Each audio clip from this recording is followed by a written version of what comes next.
Hello, everyone. Welcome to a new webinar for SPE, University of Misan Student Chapter. We welcome you and Mrs. Amanda to join us today. We're so pleased to have you with a new webinar with the topic of developing your intercultural competencies. Our guest today is Amanda Rossai. A preview or a bio for the lecturer today. Amanda Rossai is an ABD doctoral student who has approximately 15 years of experience teaching languages and language teachers for all over the world. Her teaching beliefs are grounded in experimental and whole person learning. Amanda is interested in how emotions play a fundamental role in the teaching learning paradigm and she currently writing her doctoral thesis on international ways of knowing. Amanda is an affiliated professor at World Learning SIT, the School for International Training in Brattleboro, TV, and a full-time professor in the English department at the University of Costa Rica. So thanks, Amanda, for joining us today. And everyone, we'll have a Q&A session in the end of the session today. So if you have any question, you may post it here on Zoom chat or on a comment on our Facebook page from the live streaming right now, where you're more than welcome, Amanda, and everyone joining us today, from students, professors, lecturers, and everyone from all over the world. Ramadan Kareem, and welcome today with us. It's air for you. Okay. Go ahead, Amanda. Thank you. Thank you very much for the introduction. Hi, everyone. My name is Amanda Rossai. I'm originally from New York, but I live and work in Costa Rica, and I teach at the University of Costa Rica, and I also teach for World Learning. I've taught for World Learning for the past 11 years, and what we're going to see today is actually material from World Learning. This is not original Amanda Rossai material. This is material from World Learning, from a course that I taught for them for the past, I'd say 2 years or so. So this is the workshop today. And let me just move that around. Okay. So we're going to talk about intercultural competencies. And I think that this is an important topic for people who are going to work in international fields. So this really doesn't have anything to do with English. It has to do with working with people and being socially intelligent. That's become a really important focus in the business world, in the teaching world, is this idea of being socially intelligent and how to read social situations. So this has to do with that, the intercultural competencies. Yes, do you have a question?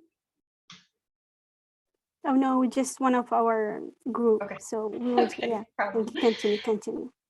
Okay, so you guys, this information is taken from the World Learning course called Integrating Critical Thinking Skills into the Exploration of Culture in the EFL Setting. However, this is for any international setting. Okay, so what are we going to do today? Today, we're going to define what is culture and what is intercultural competency. And we're going to look at what are some of the concrete skills needed, and then we're going to practice them, okay? And at the end, we'll have a little reflection.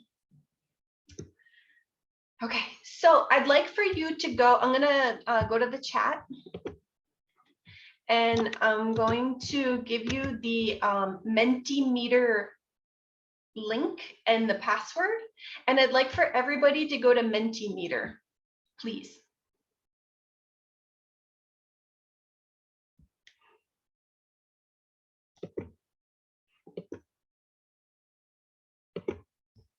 So in Mentimeter, I would love to know, how do you define culture? What's like a word or a short phrase to define culture?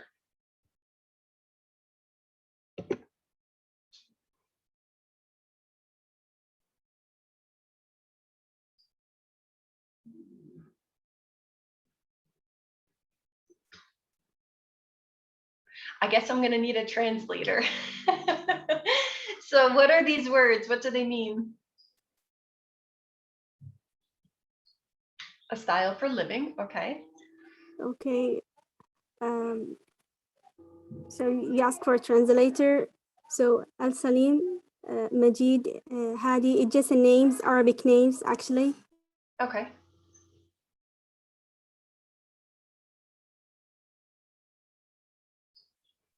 Okay. Civilization. That's a great word.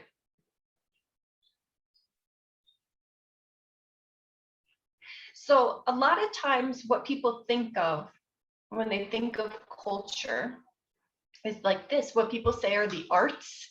People think of painting and music and dance and food as culture, which it definitely is.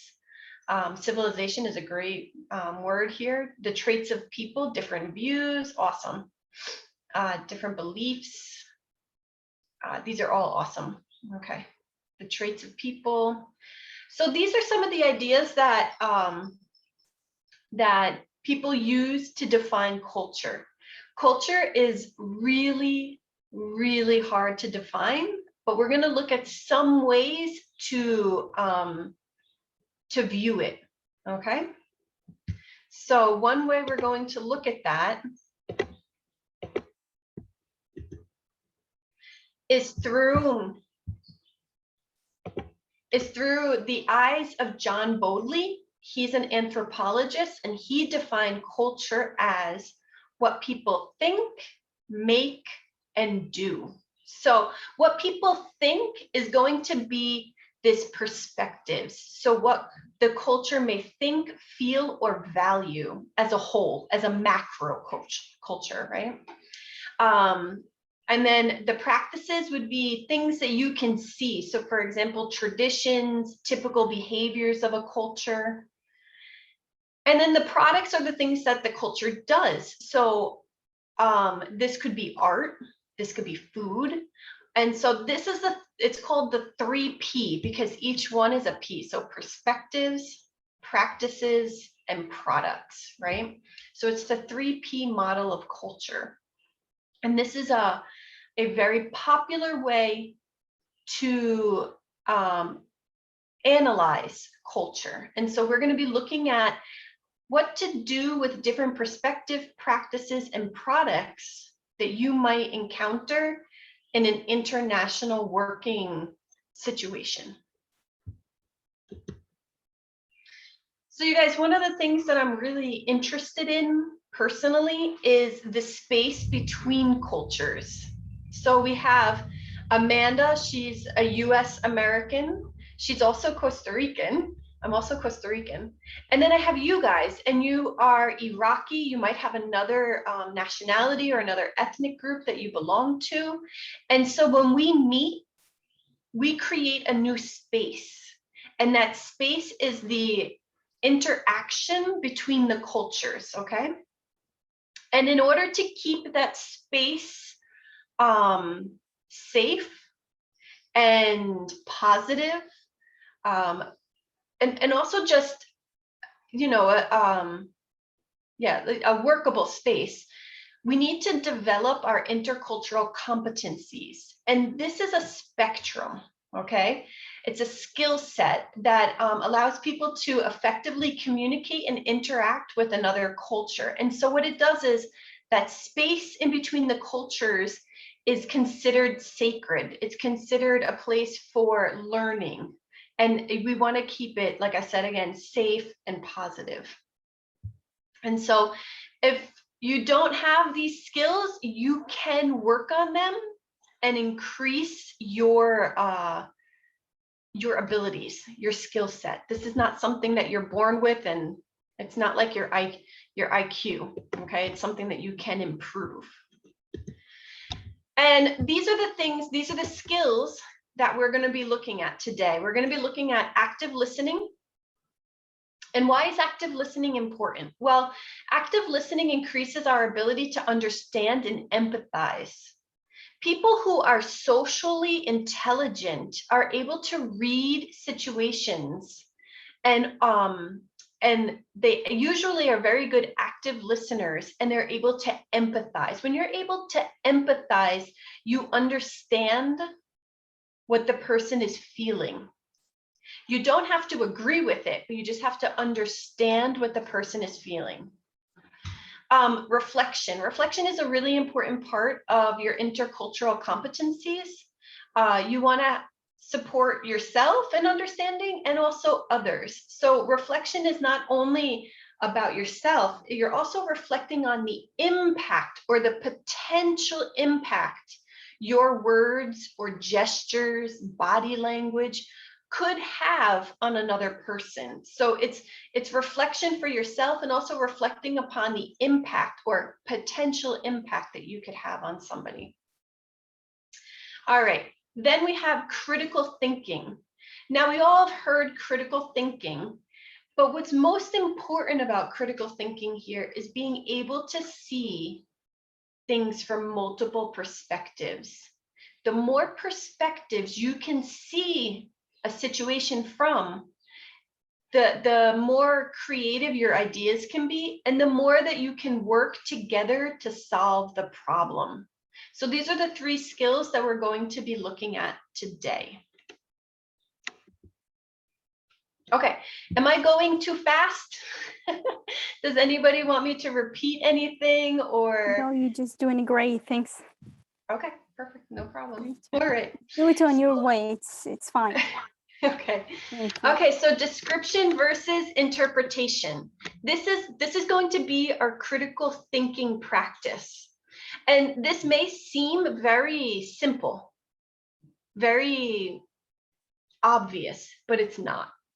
And in order to be a critical thinker, we need to be able to separate what are descriptions and what are interpretations. So let's look at what is a description.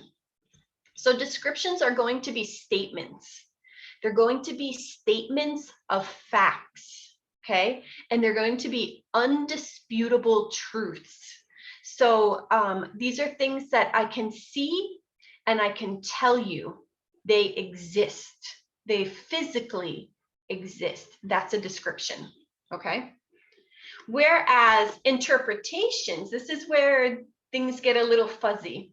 Interpretations are your opinions, and they're usually based on your prior knowledge. So if you have ever been to, let's say, a funeral, you know it's a funeral because you've seen it before. Okay, so labeling things what they are is not describing. It's actually using your previous knowledge to label something.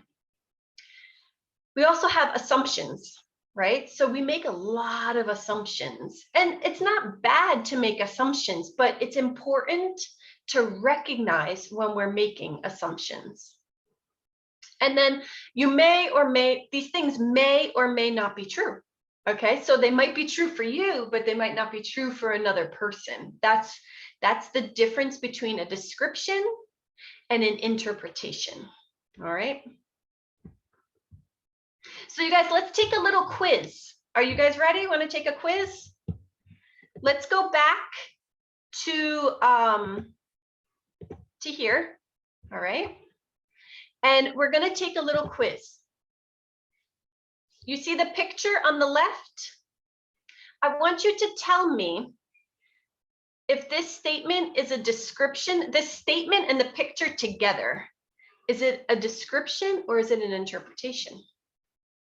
Okay, so go back to Mentimeter and tell me, is this a description or is it an interpretation?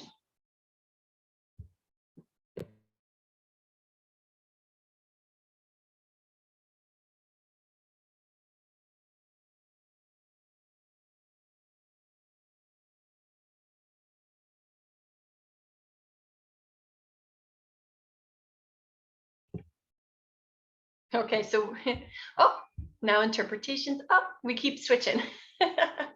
Okay.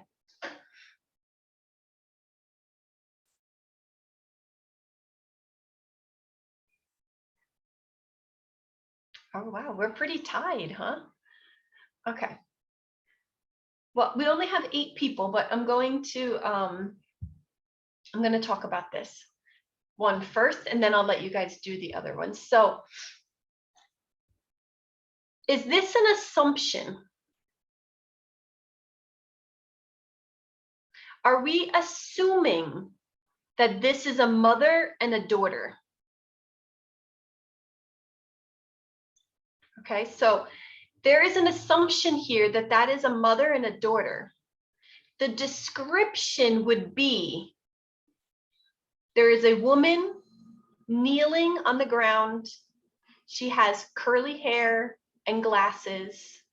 She's wearing black pants and a black jacket. The little girl is kind of like kneeling on the older woman. She also has curly hair. She is wearing a gray jacket and black combat boots. Okay, so do you see now how that's an assumption? We are assuming that that's a mother and a daughter. We're not describing it. What I just said was the description. Okay, so let's keep practicing. Okay, so this is a picture of a table and things, and it says, this is a diner. Do you think that that is a description, or do you think it's an interpretation?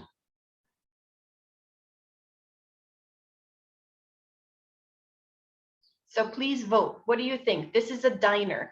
A diner, I don't know if you know what that is. A diner is a typical restaurant in the United States. That's called a diner.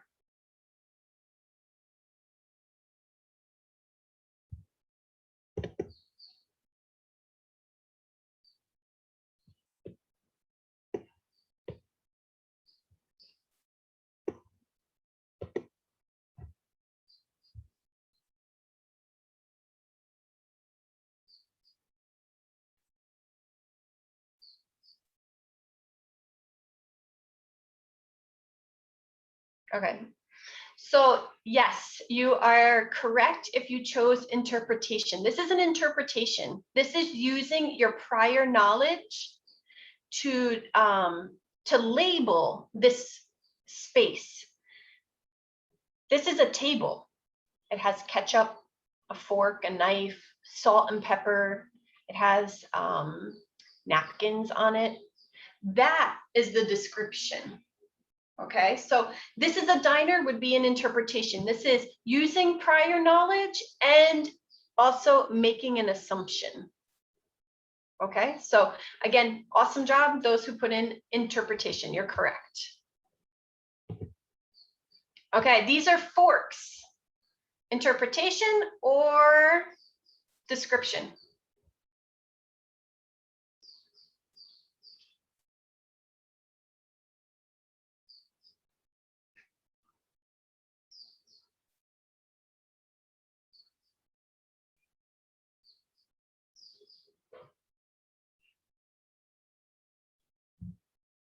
Okay, perfect. Great, guys. You did awesome. Good. This is a description. We're describing the object, right?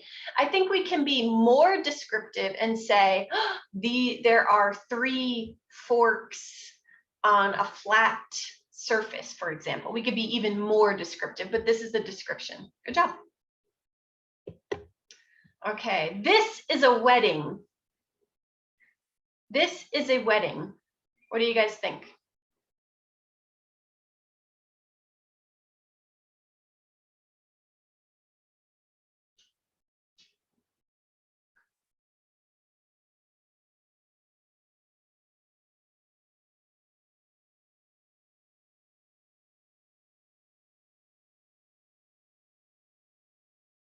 Okay. So you guys, if we were to provide a description would be more like, there is a woman in a white dress. She's holding flowers. There's a man in a blue suit. They're holding hands. There is confetti in the air. There are 5 white balloons. That would be a description. This is a wedding is hard because this is something you're basing it off of is prior knowledge, right? It's also a little bit of an assumption, but it's mostly prior knowledge. So this would actually be an interpretation. This would actually be an interpretation. This is your use of prior knowledge. Okay, let's go one more. What do you guys think? This boy is very young. Description or interpretation?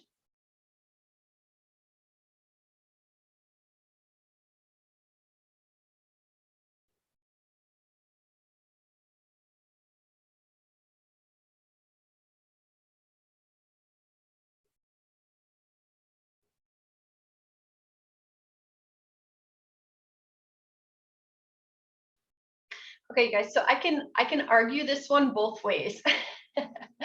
Number one is that yes, he is very young. We are describing him. We also don't really know if it's a boy. I think that that's my main concern, but it is more descriptive than it is interpretive. So I would say it's a description. Okay, I'm actually describing him as young. All right, last one. The glass is half full. Is that a description or is that an interpretation?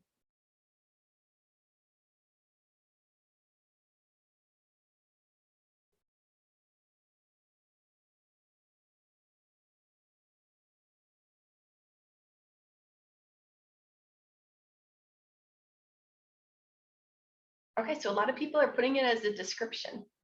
That's interesting.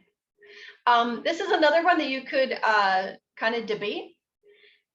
So some people say if you say the glass is half full, then you have an optimistic outview. You could also say the glass is half empty. So right there, that full and empty kind of thing makes it sound more interpretive.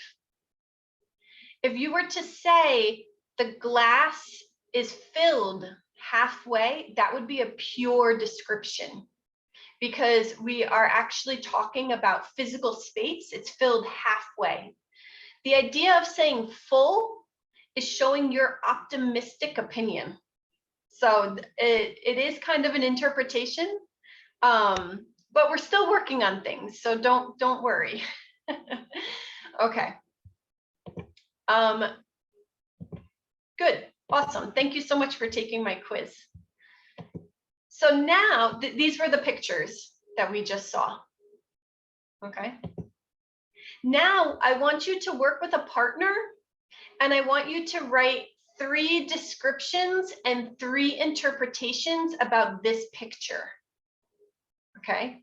So I want you to write 3 descriptions and then 3 interpretations. Where are you going to write them? You're actually going to write them in here. Okay, you're actually going to write it here. So write 3 descriptions and 3 interpretations of the picture in Mentimeter. That's where you're going to write it. Okay, I'm going to show the picture.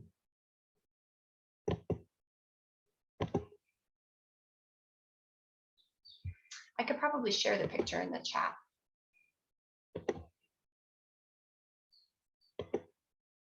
I'm sorry, Amanda, for interrupting you, but can you resend the link because it's just being far away in the chat, so they couldn't recognize it? Yeah, thank you. Yeah, no problem. There you go.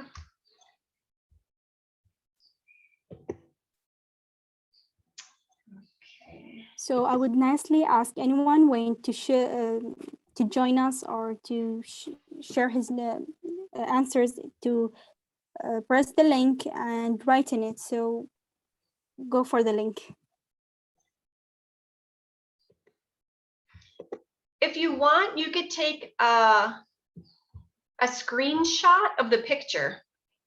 Okay, a screenshot of the picture, and I'm going to put you into breakout rooms and you're going to work with a partner. Okay, let's see, let's make like, oops.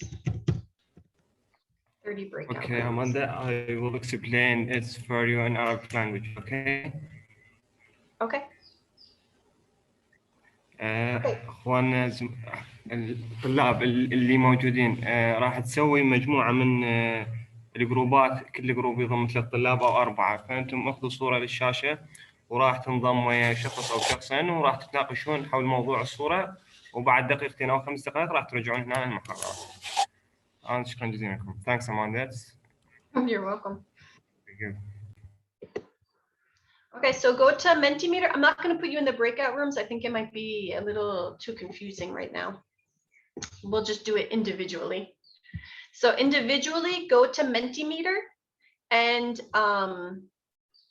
write your three descriptions and your 3 interpretations of this picture. Okay. If you want, you could take a screenshot so you can see it when you go to Mentimeter.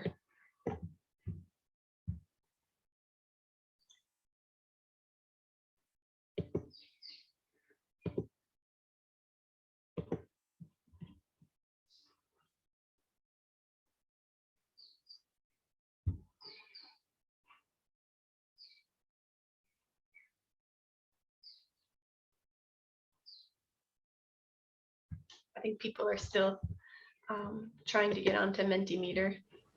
You need to open the break room, right? No, I decided not to do it. I think there's too many people. It might be too much. Okay. Maybe not. I decided no. Okay. As you like.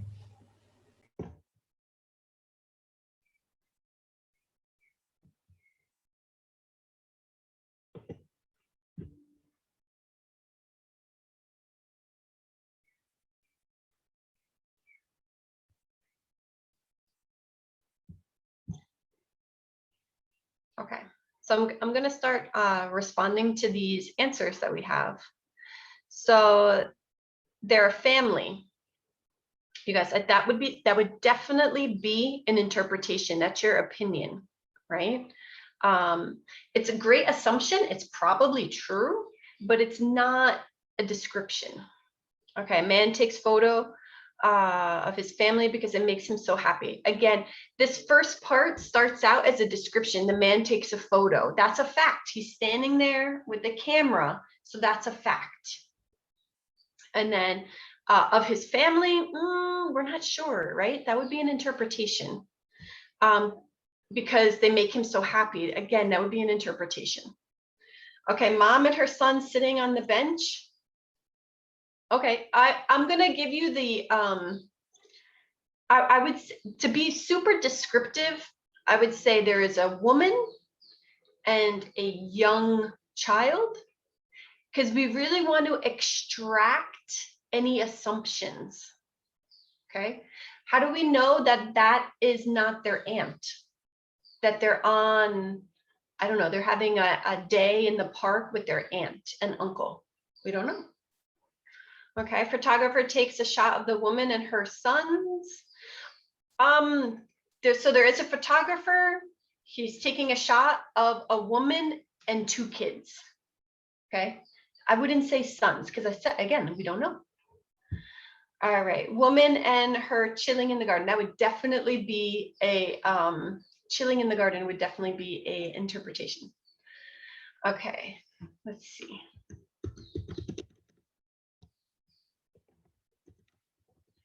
Okay, they're a family on a picnic.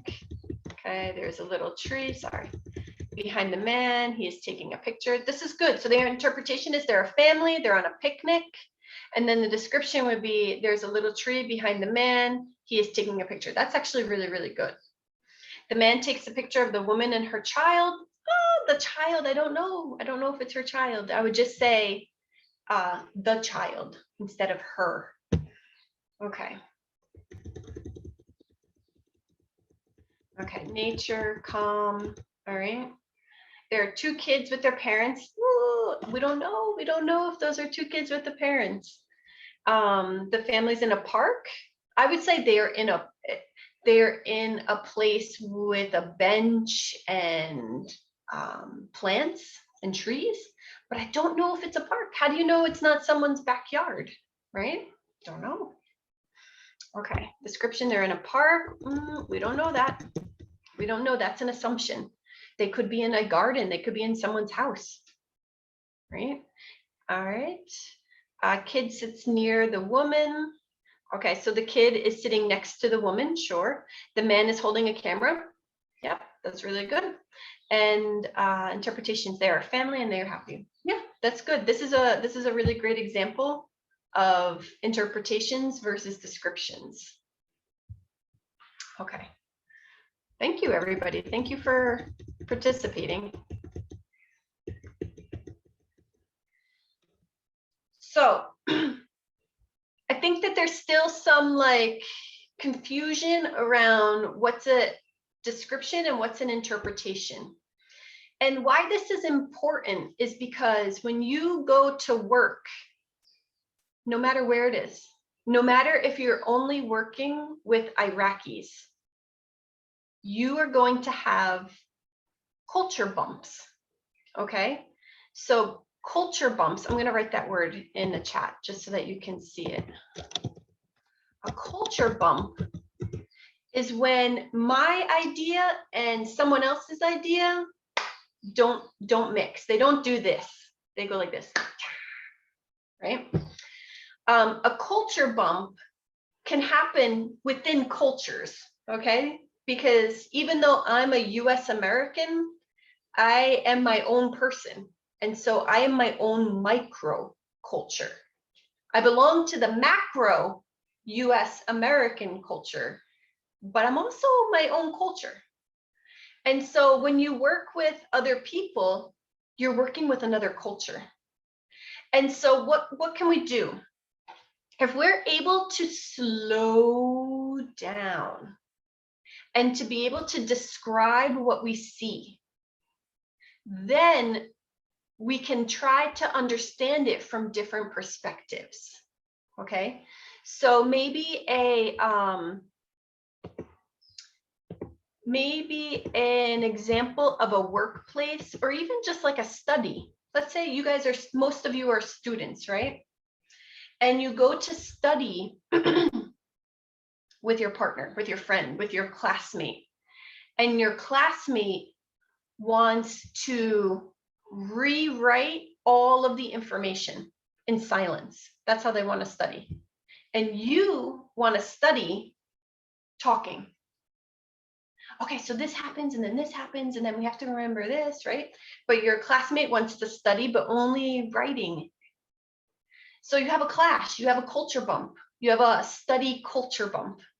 So what are you going to do? You're going to notice first, okay? You're going to say, okay, I see my classmate is copying his or her notes. Okay, so then that's my description. Then my interpretation might be, okay, maybe he or she wants to review first. Maybe he or she doesn't really want to study with me. Maybe they're, maybe they're kind of antisocial, or maybe they're uncomfortable with studying with me. So then once you have the description, you can create multiple interpretations. And when you have multiple interpretations, you have different ways of handling the situation. So I might say to that person, my classmate, I might say, hey, listen, I noticed that you're just writing. And so I'm wondering, do you want to study together? Do you want to compare notes? Do you want to have silence and then we talk? And so once I'm able to describe what I see, I have a more balanced and positive approach to talking with that person, because I can describe their action instead of saying, oh, you never want to talk to anybody. You're so antisocial. Why did you ask me to study with you? Right? Do you see how the difference is? If we slow down and describe what we see, then we can make, yeah. Somebody want to offer something? No, keep going. Okay.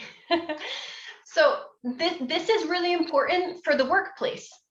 What would happen if you were to work with a Chinese colleague, a Chinese engineer? What would happen? What could be some possible culture bumps?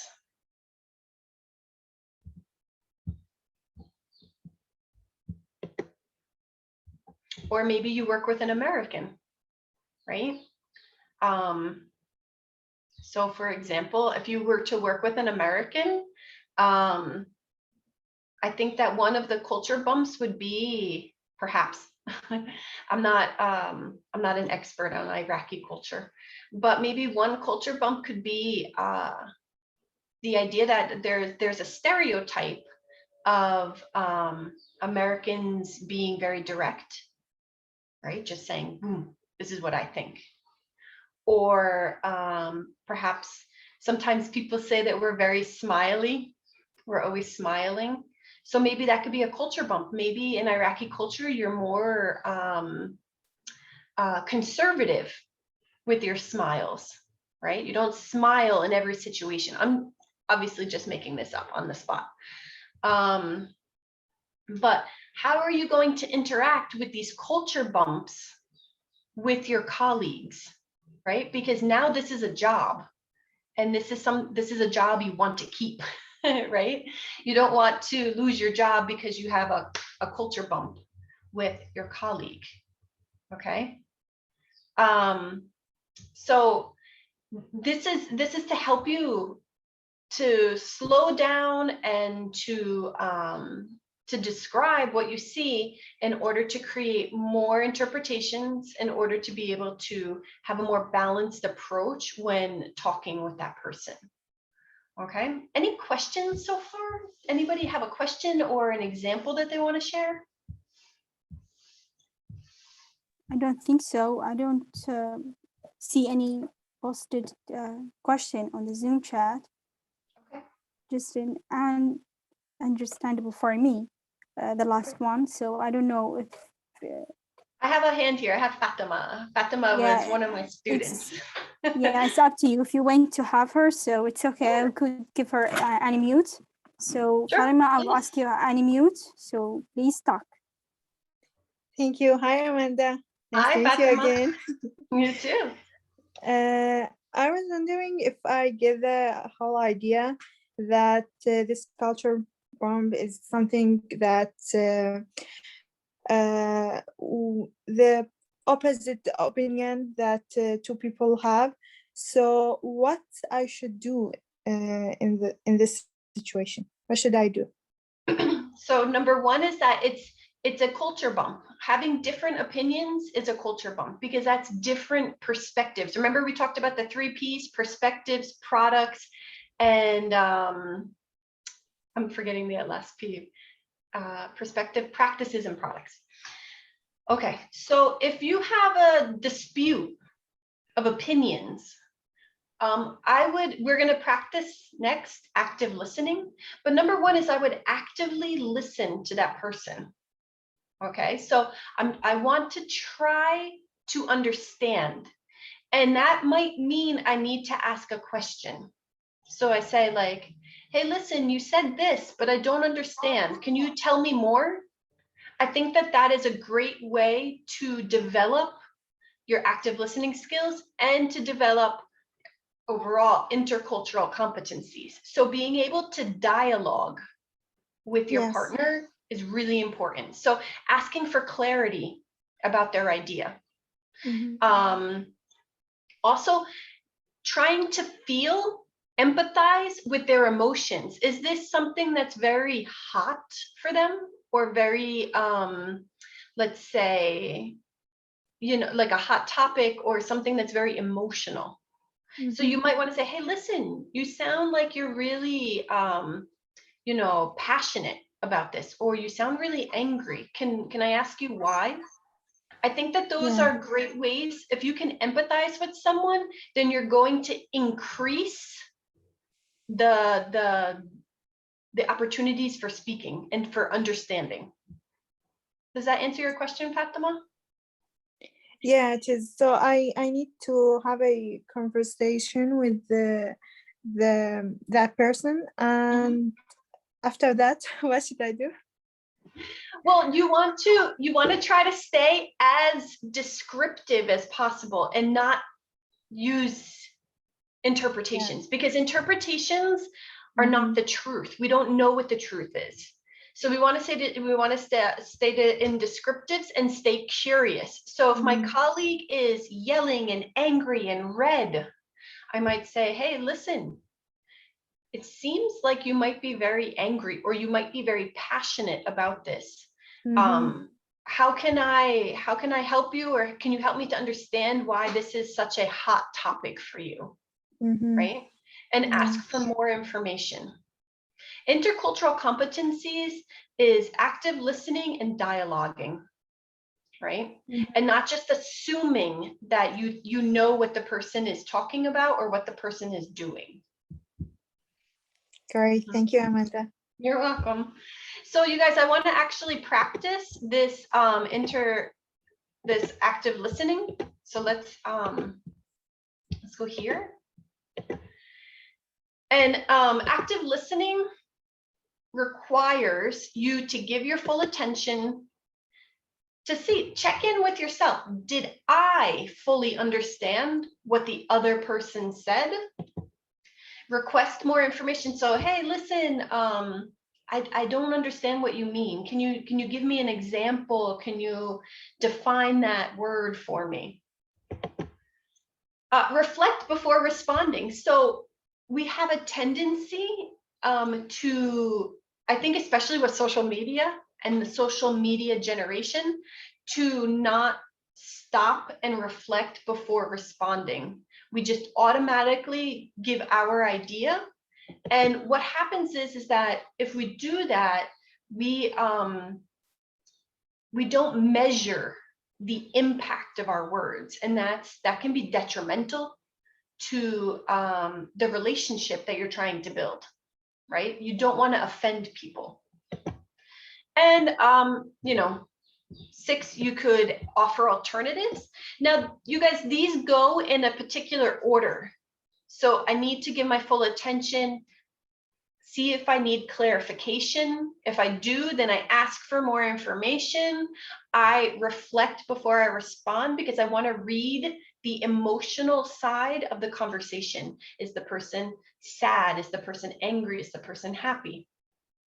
And then lastly, I'm going to want to offer my opinion. If I offer my opinion first, I am no longer actively listening, I'm actively speaking. Okay, so that's really important, is that when you actively listen, you stay in an active listening role until the very end, when you can say, hey, listen, can I tell you, I have a personal experience similar to this. Can I talk to you? And then share your experience. But it's something that you have to wait until the end, and also ask permission. Hey, listen, can I share something with you? That's really important in active listening. So we are going to listen. We're going to actively listen. We're going to follow these steps, you guys. So if you're on the phone right now, if you're in Telegram, can you put it down just for a minute? Can you give your full attention to what we're about to do? Okay. So this is, she was a former student. Her name is Mary Jane. She's from Turkey. She works in a university in Turkey teaching English. And she has a culture bump. Okay. She has a culture bump. So we are going to listen to Mary Jane talk about her culture bump. Okay. And the first thing I want you to do is to listen, see if there's anything you don't understand. And I'd also like for you to try to empathize, like say, oh, she must be feeling really sad or really lonely or something like that. I want you to empathize with 12-year-old Mary Jane. Okay, so Mary Jane is 12 in the story. Okay, so listen, see if you need clarification, and then I want you to empathize with Mary Jane. How is she feeling?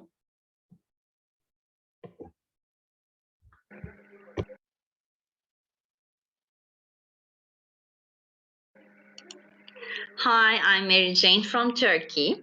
I would like to share a culture bump I experienced when I traveled to the UK when I was 12 years old. I was staying with a British family, and it was the first time I was away from home. Everything was perfect, apart from the dining culture. In the morning, I had to prepare my own breakfast, and I had to search for food in the fridge and in the cupboards. At lunch, I was given a sandwich with orange juice, and for dinner, I either had to eat out or wait for the family to come and bring me something to eat from outside. I felt really bad, and I started crying one day.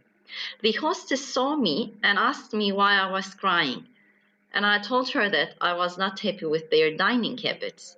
I told her that when a guest comes to our house, it's very rude not to serve the guest food, and that my mother would do her best and cook different types of food to please that person. The lady was very angry and told me that she was not my mother.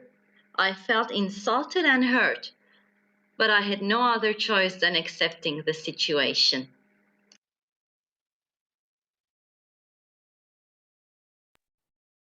Okay, so I'd like to hear from you. Is there anything that you have a question about Mary Jane's story? Any questions about Mary Jane's story? Miriam?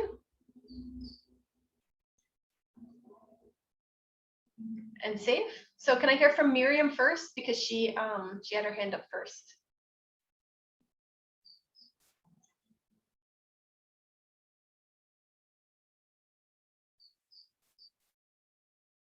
Is that possible?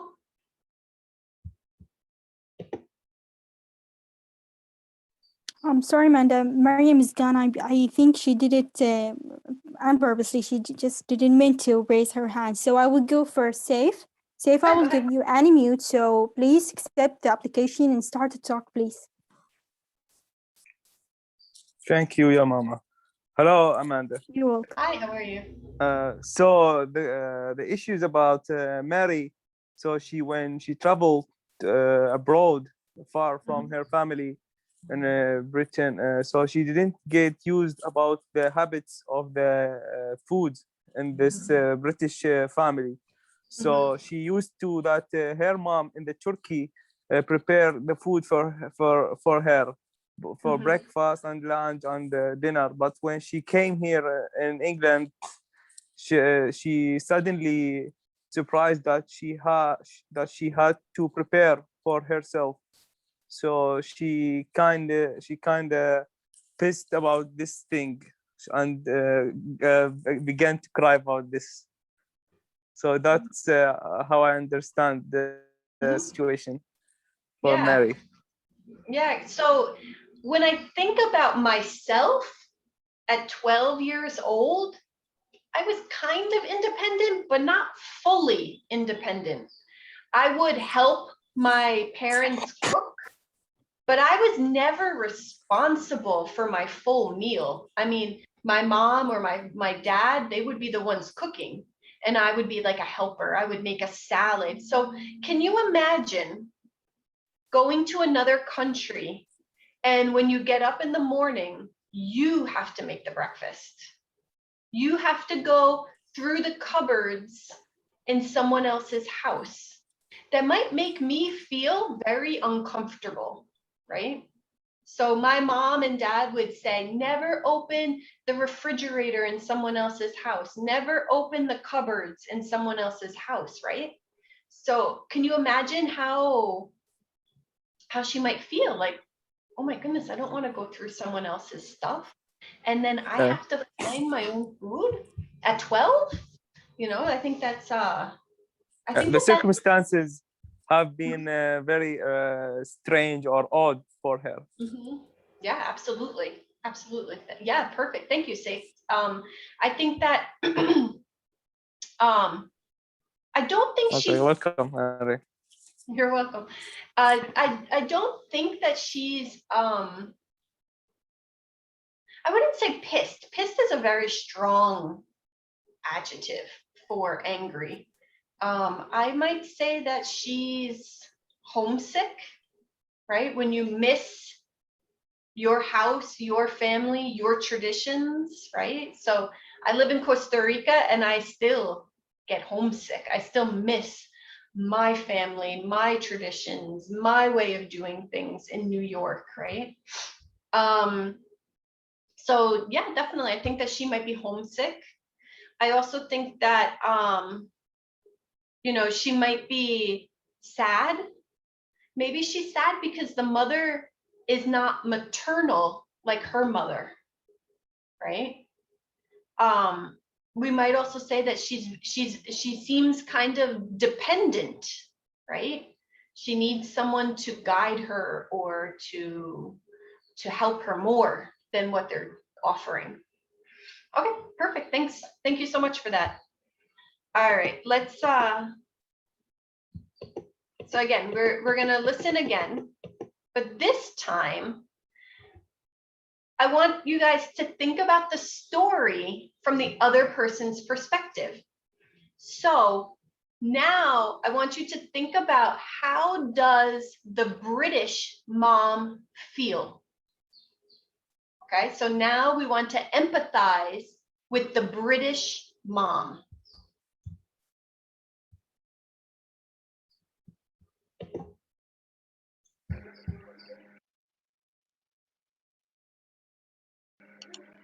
Hi, I'm Mary Jane from Turkey.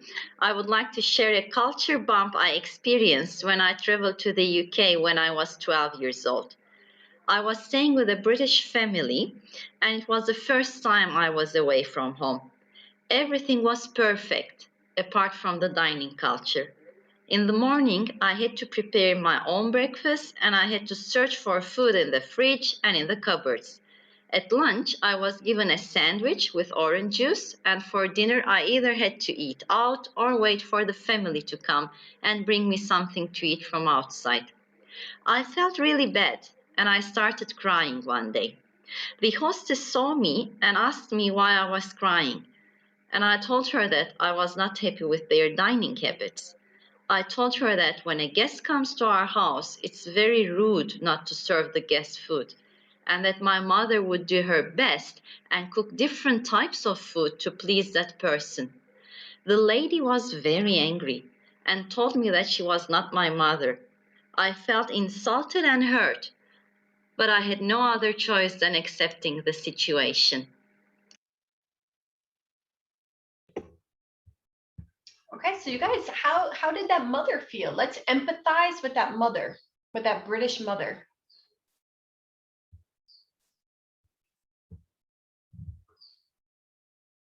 So tell me, you guys, how do you think that British mother felt? I'd like to maybe see a hand. Perfect, Miriam.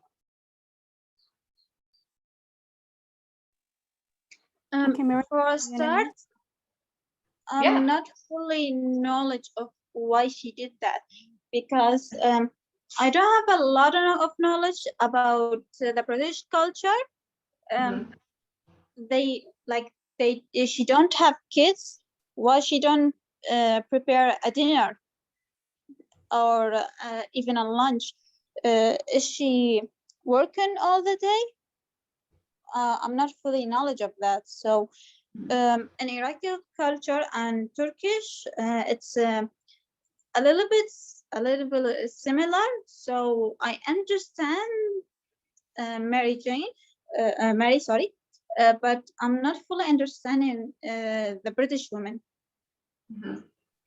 So do you think that the British woman had intentions of offending and hurting 12-year-old Mary Jane? Do you think that she had the intention of doing that? No, if she had, she wouldn't invite her. No, yeah. I think that one of the aspects that we have to think about when we think about a British family, perhaps, is that now this is probably in the early 90s that Mary Jane is 12 years old. So it's very possible, because we don't know, we're making assumptions. It's very possible that this woman works, that she works full time. And so the children have to be more independent and proactive in their food. So that's one thing that I can think about, is that perhaps the mother treated Mary Jane just like she treats her children, and her children are more independent and more proactive when it comes to food. So if I were that mother and I'm doing my best to treat her equally, and then Mary Jane says to me, "Oh, Amanda, you don't prepare food, you're rude. If this was my country, my mother would make you all of this food." And I'm like, "What? I'm not your mom. And this isn't Turkey." So I might feel hurt, because I might be thinking I'm doing the best I can. And that this is British culture, or at least this family's culture, right? So this is a story that, you know, if you could see it from the mother's perspective, maybe she didn't realize that Mary Jane needed more support, and that she doesn't like comparisons. Like, nobody wants, you know, to compare moms, right? Like, my mom does this and your mom does that. You know, it creates division, and it creates expectations. And so when I think about empathizing with the British mom, I'm thinking that she's probably treating her equally to the other kids, right? And maybe she didn't realize that Mary Jane needs more support. Okay, perfect. Thank you, Miriam, for your comment. Okay, guys. So I'd like to also look at this story from a power perspective. Now, do you see how we're doing the critical thinking? We're thinking from another side, we're looking at Mary Jane's perspective, then we're looking at the British mother's perspective, and now we're going to look at another lens. We're going to look through the power lens. Okay, so who has more power in the situation? Now, power is not something that's only one person's. Power is like a seesaw. Do you guys know what a seesaw is at the park for children? One person's up in the air, and then the other person's up in the air, then this person's up in the air. It's like a seesaw. So sometimes I have power, and sometimes the other person has power, and then I have power, and then the other person has power. That's a seesaw. And I think that power dynamics shift. Okay. So when we think about Mary Jane's story, who had the power? What do you guys think? Or how does the power shift?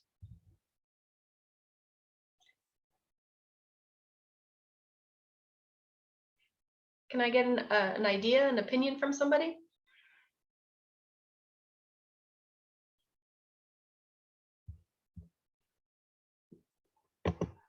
Okay, Safe, I'm gonna give you unmute, so please accept it. Oh, Safe again, okay.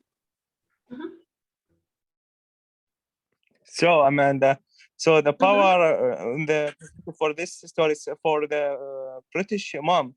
So I thought she should have tell her for the Mary when she came first to her home that she have to be independent and prepare the food for herself in order to not to surprise by this culture bump. So I think the power side goes to the British women. Yeah, definitely. You know, there's lots of ways. I want to see what Ahmed has to say, but yeah, there's, you know, the British woman for multiple reasons could have more power. Yeah. We actually we are not familiar with the habits of the foods in the United Kingdom. Maybe the parents taught their child they have to be independent, while their parents outdoor and work, and they have to prepare the food for themselves. So the British mom didn't realize that it was different in Turkish culture. She thought that it was the same in the Turkey. So that's why she didn't tell the child Mary. Yeah, that absolutely could be. Thank you, Saif. Yeah. You're welcome. Now I'm gonna go for Saad. I will give you unmute, so please accept it, and you could talk to Amanda. Hi, Amanda. How are you? Hi. Good, thank you. Thank you. I think it's the power for the girl because she didn't know about the new cultures, and the mother, British mother, needs to sympathize with the new girl and learn her how more about British culture, about the family, how she need to cook herself, and she be more comfortable by thinking she need to think the house you'll hear her live is like her home. And the So shift yes, complete. in your opinion, who has more power, the British woman or Mary Jane? The Mary Jane. Mary Jane, okay. Okay. Interesting. Can I hear from Ahmed? Yeah, I'm gonna go for Ahmed right now. I'm gonna give you unmute, so please accept it, and you could talk to Amanda directly. Can you Hi, talk, Amanda. please? Yeah. How are you? Hi, Ahmed. How are you? Fine, thank you. I want to ask you about the culture bump. Can we suppose that it's a negative of the globalization?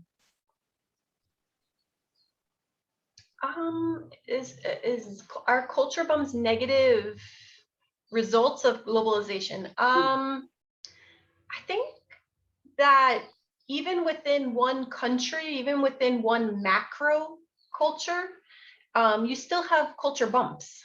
So I've had culture bumps growing up in New York with New Yorkers. So I think that the culture bumps, when it's between different macro cultures, especially, I think that I don't think it's a negative. I think it's a way for us to figure out new ways to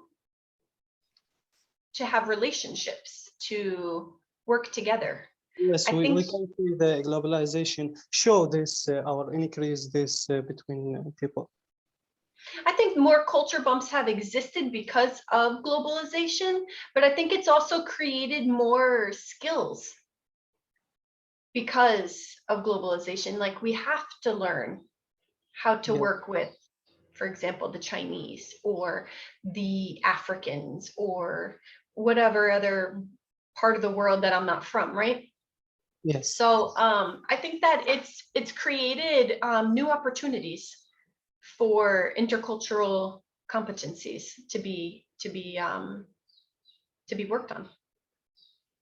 I don't know if I would necessarily say it's negative. Yes, it's seen that. But okay, I want to ask you about your opinion in something. Do you believe we need a new type of culture, maybe called a global culture, maybe? I think that there is perhaps, I don't know if we have one unified global culture. I think that there are aspects that we have all come together and created some sort of unofficial agreements. So, for example, English. Speaking English is so important on a global scale. Technology, medicine, most scientific advancements are done in English. If you want to be a world-renowned engineer, you're going to have to work with other people, and they don't have to be American or Australian. You might have to work with Russians, but in English. So English has become like the common denominator between cultures and between colleagues, especially in the science fields.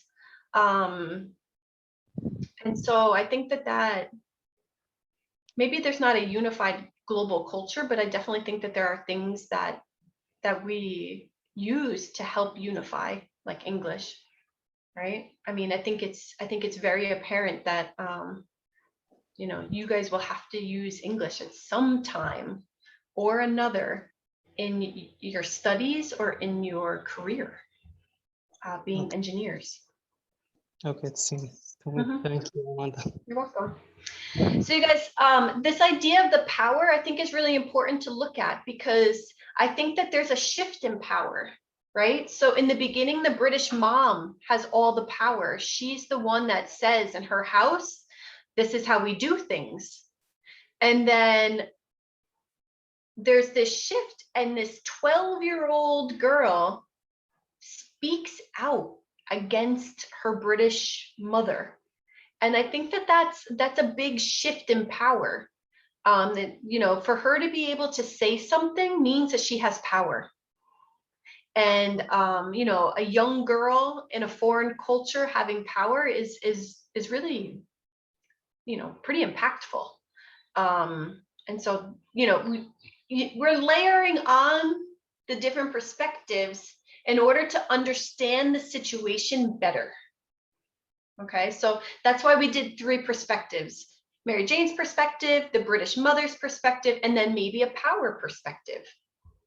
So these are ways that we are making our critical thinking skills more refined. Okay. You know, I was going to give time for a culture bump, but I don't know if we have time. If we have time for people to share culture bumps. What do you say?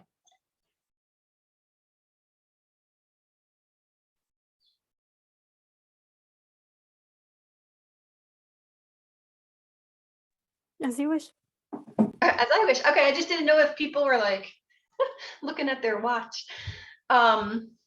So what I'd like to do is for you in a breakout room, share a culture bump with your partner, and to use the active listening skills that we talked about. So paying full attention.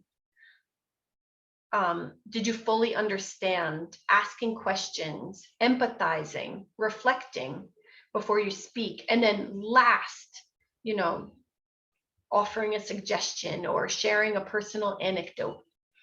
So I'd like for you guys to, in a breakout room, maybe we could have like, I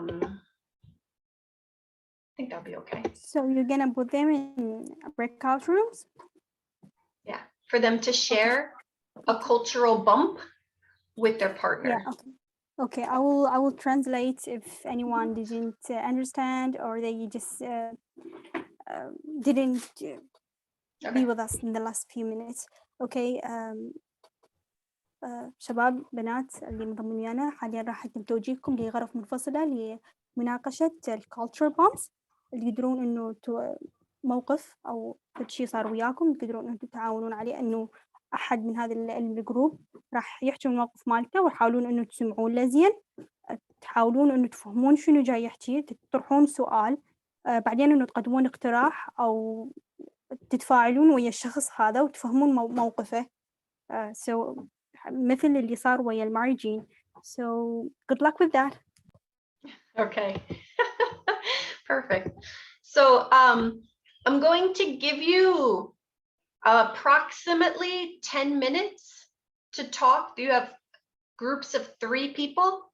Talk to your partner, tell them about your cultural bump. The partners need to actively listen, okay? And to see if they understand, ask questions, try to empathize. Okay, that's your. Okay, so I will go for OneNote. I think everyone going to put in his mind. This conversation is going to be in Arabic, English, or any language they would like to, or it's specifically for English. No, if they feel more comfortable speaking in Arabic, that's fine. Okay, so I'm going to translate what you just said and let's wish for best. شباب الأماندا تقول إنه عندكم 10 دقائق بهذه البريك اوت رومز. حاليا راح تتوجهون كل 3 تقريبا بجروب واحد بغرف منفصلة، راح تكونون لوحدكم. تتناقشون بيناتكم على فد cultural bump صارت عندكم، فراح تحجون عليها، تحاولون تطبقون الأشياء اللي أخذناها بالمحاضرة، إنه أنت راح تسمع، تحاول تحصل على فد نظرة كاملة للموضوع، تنطق اقتراح، تتفاعل ويا زميلك خلال هذه ال10 دقائق، ولكم حرية اختيار اللغة سواء عربي إنجليزي أي لغة إنه أنت أنت تحبها. فتهيئوا البريك اوت رومز وتناقشوا بيناتكم. شكرا. Okay, thank you. Okay, so I'm gonna send them now. Okay. Okay, take your time. حاليا راح يتم توجيهكم للغرف المنفصلة. 10 minutes.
اللي موجود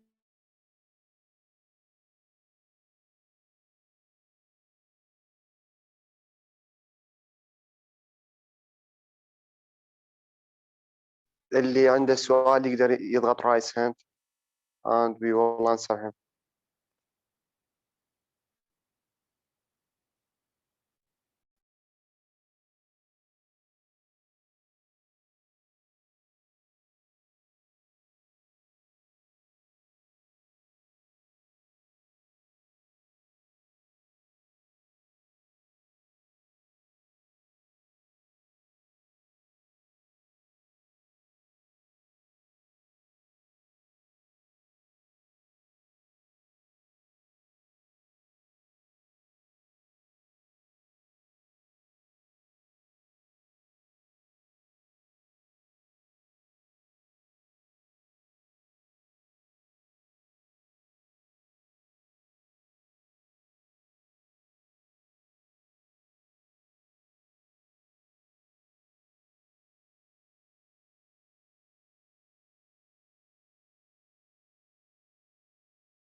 Okay, we're just waiting a couple more seconds for the rooms to close. Okay, everybody's here. All right, Hello, so Amanda. yeah, Hello, we back. yes, everybody's back now. Yep, great. Continue. Thanks. Okay, so I'm hoping that by sharing your culture bump, that you were able to, number one, express yourself, and that number two, that you felt heard, right? So a part of active listening is that the other person feels heard, right? Your story is not just, your story is present, your story is real, and that you felt like the other person emphasized, no, I can't speak anymore, that the other person, you know, had empathy for you. So that was what I hope. Did anybody want to share their culture bump? It has to be in English. Otherwise I don't understand. But does anybody want to share their culture bump?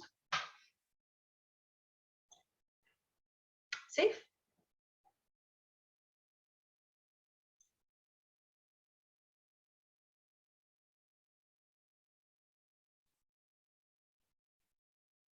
I'm sorry, if anyone want to share his story, please raise hand. Something went wrong. Okay. Okay, Safe. so say if I'm gonna give you unmute, so please accept it and talk to Amanda directly. Okay, thank you, yeah, Mama. So, Amanda, I was just talking with my partners about some simple culture jump that happened to me. Mm-hmm. Yeah. Well, I was one day, that's about 2 years ago. I was in the work meeting. Work Mm-hmm. meeting. Yeah. And with the foreign company. Mm-hmm.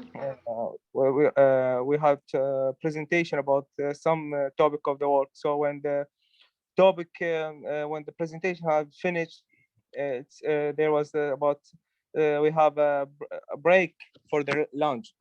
So when all the people in the meeting forward to the open buffet, you know, queuing to take roll, to take the plates and fill their plate with the food. So there's a bunch of group of the Chinese and Indian peoples. They didn't stand in the queues and still and keep sitting in their table, and they didn't eat with us. And we we keep thinking about their refusal of the food and why didn't eat. Maybe they don't like they eat, or maybe something happened to them. So finally, when the coordinator came and asked for them, they told him that they didn't eat from our food, like Iraqi food, and they have to eat some Asian food. So the coordinator of the meeting take them to the foreign food buffet in the other ward, in other room. So and they went with him and have their lunch there at the other room where the foreign food is served. So that was a simple experience of the cultural dump that I have remembered. So that's it. Yeah, no, that's really good. Thank you, Saif. That gives us a lot of things to think about. So if you were to think about it from the perspective of the Chinese and the Indians, what do you think they felt? But Or yes, what do you think at that happened to time, them? back then, for a while, I was thinking that they maybe get upset about the presentation work, or they didn't like the business with us, or something like that, or have the issues. I didn't think that they don't like the food. So the issues about the food, I didn't came to my mind back then. So when the coordinator asked them, so they told him about that. Do you think maybe if somebody explained the food, like this is beef or this is chicken or this is whatever it is, do you think that it might have made for more? I think it's the fault of the coordinator, because nobody came to him and explained, as you say, explained the food for them. Nobody came, but after that, when they saw them, they didn't eat. Finally, the coordinator came to them and asked them about this issue. Yeah, there's lots of reasons maybe why they didn't want to eat. Maybe they, you know what I mean? Like maybe they didn't understand the food, what was being offered, or maybe, you know, maybe the Chinese want to eat with chopsticks and there was no chopsticks offered. You know, there could be so many things that we could explore. And obviously just explore because we don't know the truth. But yeah, that's a great example of a culture bump. Lots of culture bumps happen around food. Yeah. Right? It's like a super common culture bump because food. You know what? About because here in Iraqi people have the food habit that they drink a tea directly after they done of eating lunch. You know, because you can every Iraqi people have these habits, drinking tea after when they done having lunch. But in Chinese, it's not different. They don't have these habits.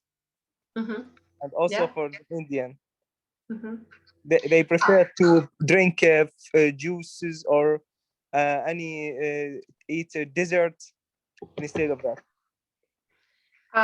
So I have a small culture bump when I first started dating my husband is Costa Rican.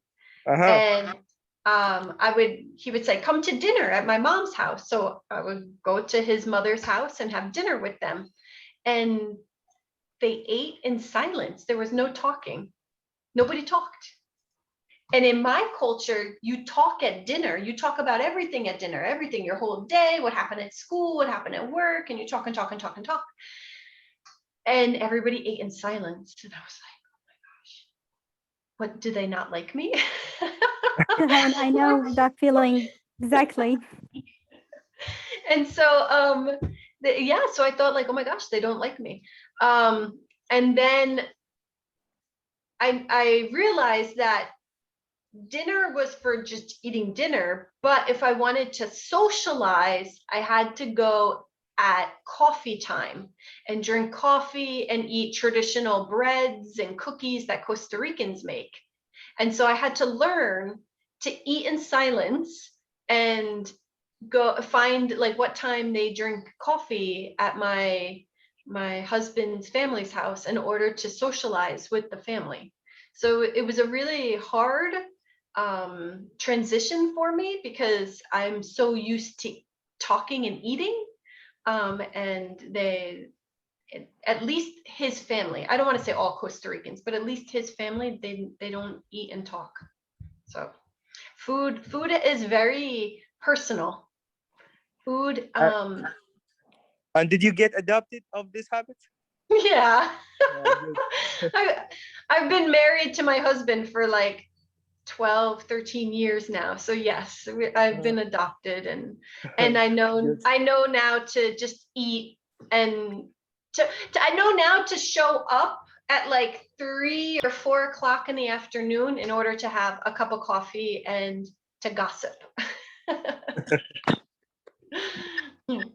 Okay, perfect. Thank you so much for participating. You guys, I would love to know if there was something new or interesting for you today. What ideas did it provoke for you? And if you have any suggestions. So if you want, you can go to, let me go back. We can go to the last slide in Mentimeter. I'll send Mentimeter again here.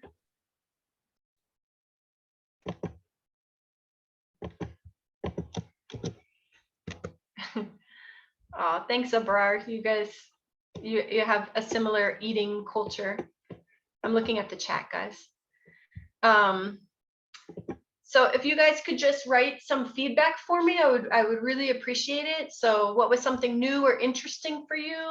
What ideas did it provoke, if any?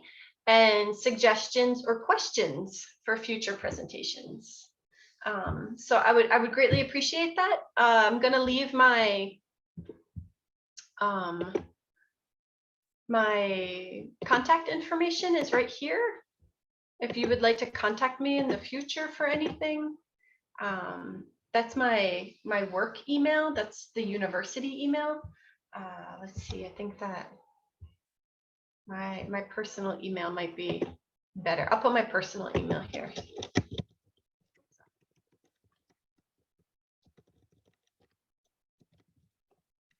Right, that's my personal email.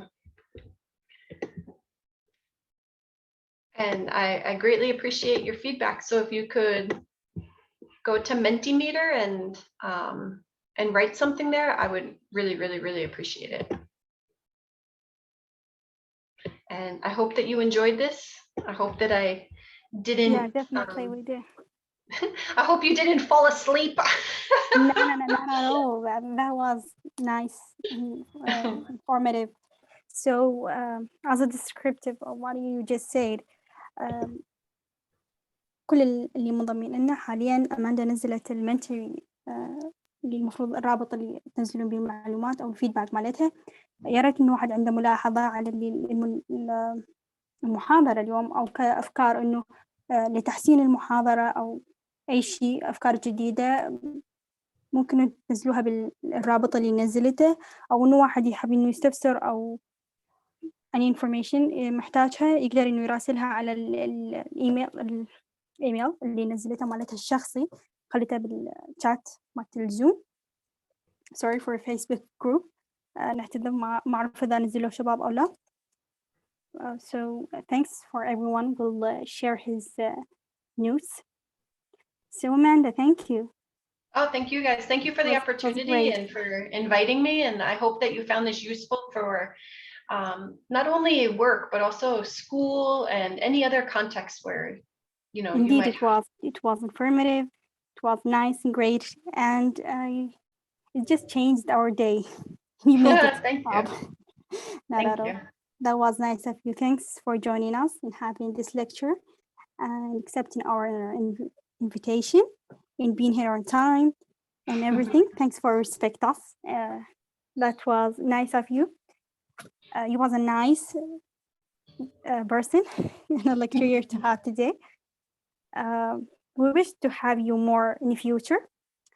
That's definitely, yeah, that's great. So if you can make any schedule the lecture later, even in the next year, so we are here forever, inshallah. So it's up to you. Yeah. Perfect. All right. Well, thank you very much, guys. And I would greatly appreciate your feedback in Mentimeter. And I hope that you have a wonderful night and have a productive work week. Thank you. So I think if there's anyone want to talk, or we should end the if you have any session. questions or anything like that, I'm more than happy to answer them. Yeah.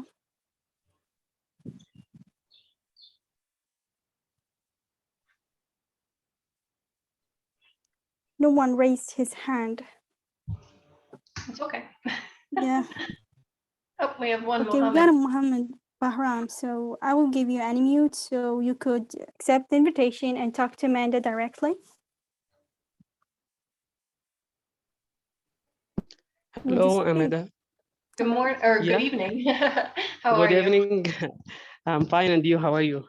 Good, thank you. Thank you.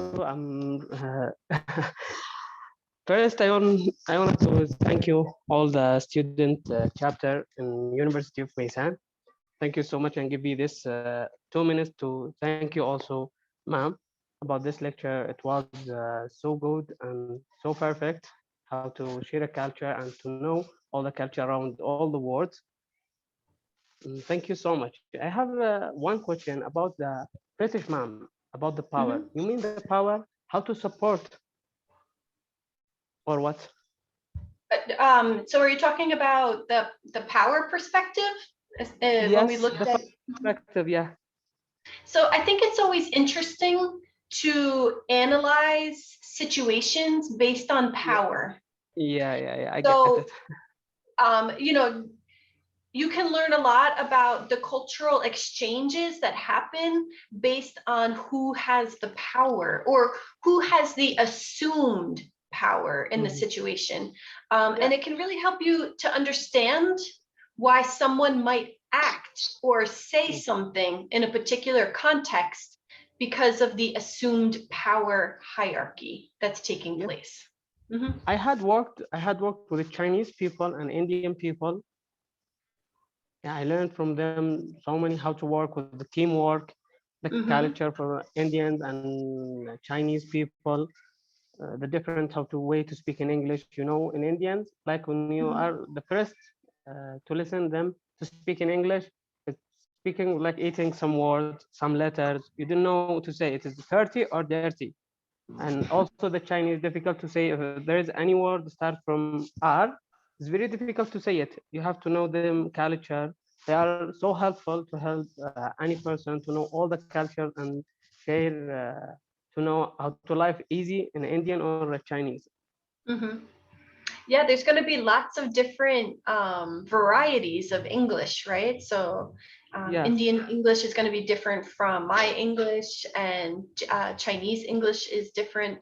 And so it takes a lot of active listening skills to be able to learn that English variety. Okay, that's it. Thank you so much. And I'm glad to speak with you and to listen and attend with your lecture. Thank you so much. Thank you, Mohammed. Thank you.